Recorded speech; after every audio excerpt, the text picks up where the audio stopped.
Welcome to my channel and the chaos that is my brain. This video is an upcycling video using what you have.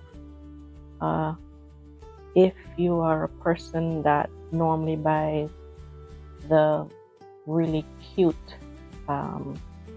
calendars, these are all awesome for card making once you're finished with them. For example, this is a Disney, the Dream Collection, and by original art by Thomas Kinkade 2018 calendar. I have had this since then, and I can show you the first two. And this is what the pages would, well, this is one of them. This is a scene, and you have the Lion King. We're all familiar with this scene, iconic scene. But then when you get into the heart of the calendar, you have the big squares, so you can jot your tiny notes on it if you wanted. But then every page you have beautiful scenery, and it's like this on the back of every month. You have a different Disney iconic scene. This is Pinocchio. So that's the rest of the pages I've written on, so I can't show you those. But the scenes are all on the back here. Oopsie. You have Alice in Wonderland, Lion King, Pinocchio, Minnie Mickey. I believe that's Aurora. This is The Little Mermaid. Who? Is that Cinderella? I think so. Alice in Wonderland. This is Princess Tiana. I'm not sure what that one is. Seven Dwarfs. Tinkerbell, Peter Pan. And I can't make, Beauty. This looks like, Beauty and the Beast.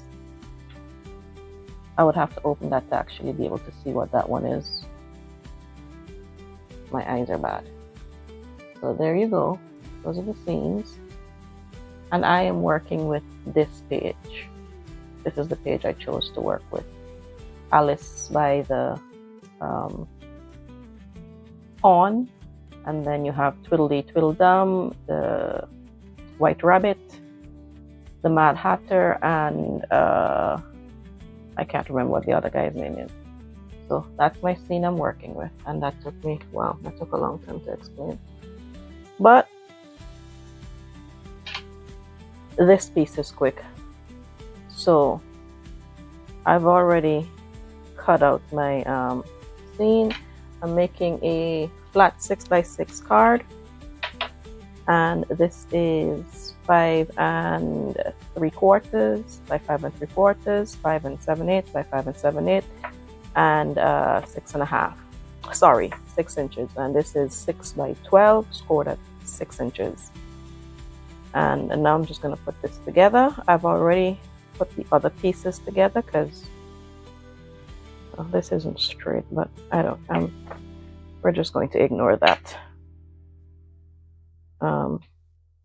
I've already put the other pieces together, so once I'm done putting this piece together, I can show you. Oopsie, I wasn't supposed to take all of that off. Oh, bother. Again, why am I rushing? I don't know. There's no need for me to rush, but it wouldn't be one of my videos if I did not make a mistake, now would it? So I love to buy calendars that are pretty. It doesn't matter what the scenery is. It could be farming, it could be Disney, whatever it is. Flowers. But I like to have pretty looking calendars, but this is the only one I kept. I love Thomas Kinkade's work, and I love Disney. So that was a perfect one, and clearly you've seen I've had it since 2018, and occasionally I pull it out and I make cards from it. I don't know why I always try to put that back on and it gives me a fight every time. Yeah,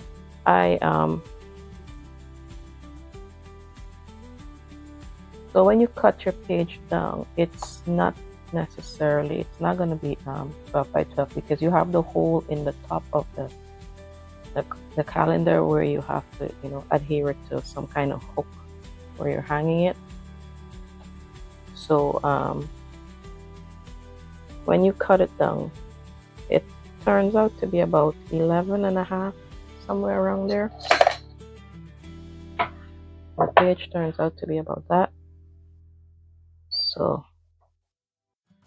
that's how I came up with my measurements for this, because I was trying to save as much of the photo that I could, because who wants to waste such beauty? Some of the pages are great for slim lines, some of the pages are great for 6x6. Some of them would be awesome. I'm not sure how great it would be for scrapbooking, because the entire page is so beautiful. But I guess a scrapbooker would know. I don't know anything about scrapbooking. So this is just to put this here and stick it on my base. And then the only other thing that I did, because I don't want to hide anything from the scenery, I don't want to subtract from the scenery, was I heat embossed my sentiment. For those of you that don't know what heat embossing, how to do heat emboss, I'll simply do one in a second, just so you can have an idea of what I'm talking about. And then this will go on here.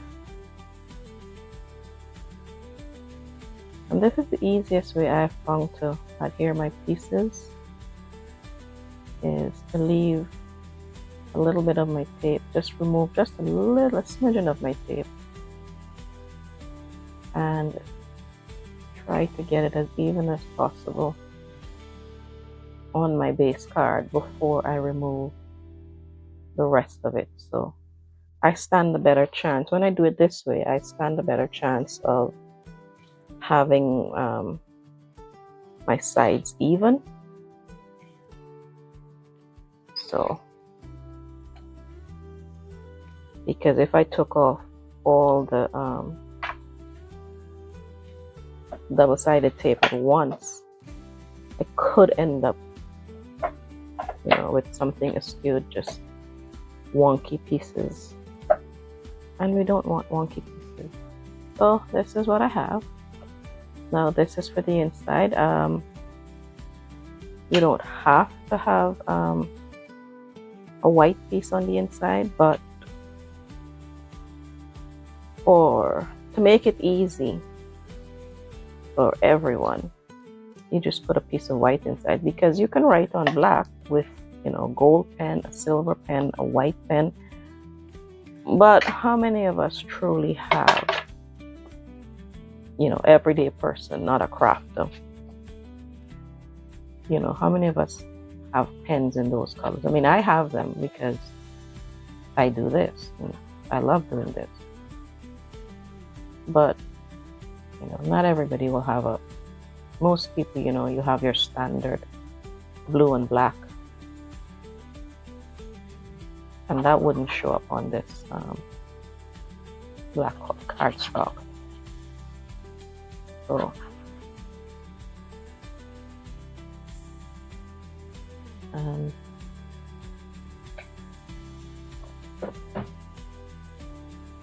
this is my normal rate of doing these, because I decided to show the full as much of it as I will. I'm not sure how much of this I'll edit out. And I do not aim for perfection. I do my own thing. And now I'm going to stick my thank you. I heat embossed on vellum with Ranger's, what's this? Ranger Gold embossing powder, just to have something that pops.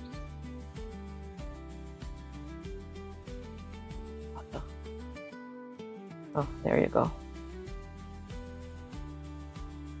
And I adhere double-sided tape to the entire back of this piece, because with vellum is very tricky. Anything you put behind vellum will show. So if you put glue and your glue is splotchy behind the vellum, you are going to see all the imperfections of that. And I don't necessarily like that. So what I do with vellum is I will put double-sided tape, like a sheet of vellum, 8.5 by, what is it? 8.5 by 11 sheet. I will just run vellum double-sided tape on the back of the whole sheet. This is what the page would have looked. I'm trying to put it the way the page would have looked. Yes. So this is how the page would have looked, and we're going to ignore that I cut Mr. Bunny Rabbit, the white rabbit.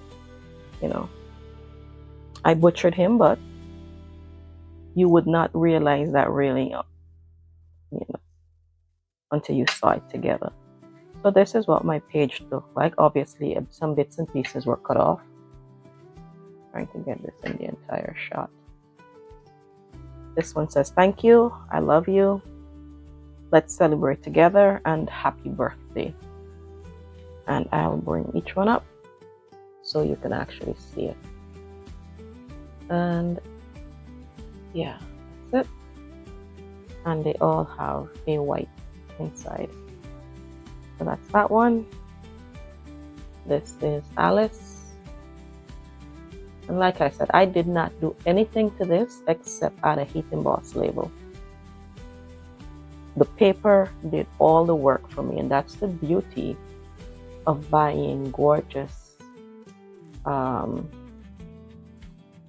gorgeous calendar in whatever your preference is. It could be cars, it could be electronics, it could be whatever floats your boat, whatever you like. And then Twiddledee and Tweedledum, love them. And this says, "Let's celebrate." So these are the cards that I made. And, you know, they couldn't have turned out better. And you have a stack of cards. This could be a gift for someone. Make a nice box, pop it in a box, put a bow in it. You know, you can just put a bow on it, put it in a gift bag. And, you know, somebody has "Happy birthday, let's celebrate together, I love you, and thank you." Very simple, very straightforward. And your calendar is being used, you know, in a non-traditional way. Try your best to always remember your anti-static powder. This stops your embossing powder from sticking in places you don't want the powder, the what do you call it? My words are failing me.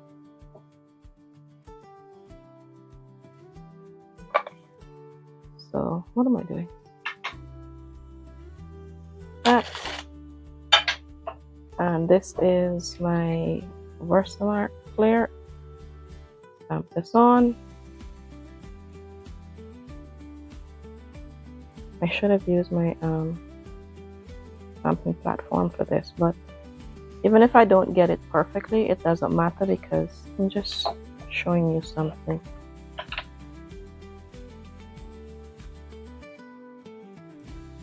And I need a scrap paper.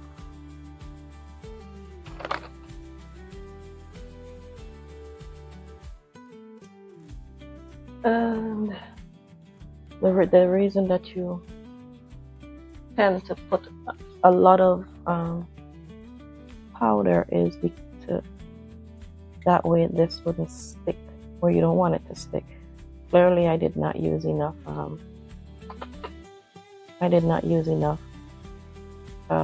anti-static powder.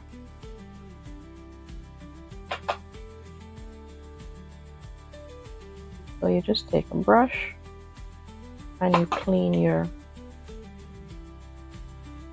up as much as you can, as much as you want to clean it up. Because once you heat this, wherever the powder was, wherever you have the embossing powder, that's exactly where you'll see the gold. And I know I said I was using a scrap piece of paper, but hey, I can actually cut this down and still use it on something else. And I didn't use my vellum because I don't need a thank you stamp right now. And I have tons of scrap paper versus tons of vellum. And you throw your excess embossing powder back in the container.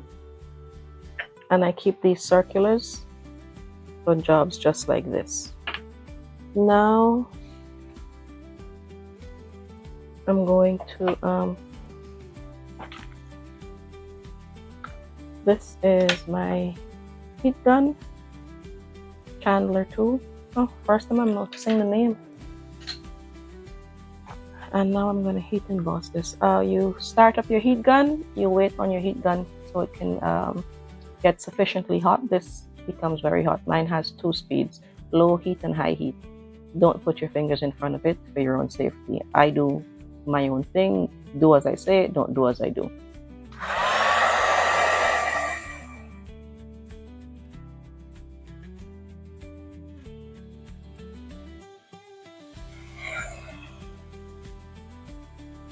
And you can heat from the top.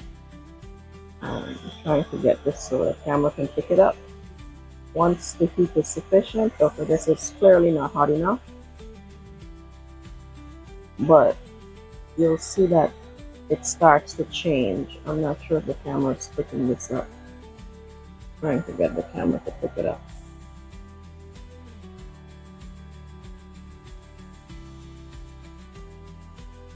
If the camera is picking it up, then yay.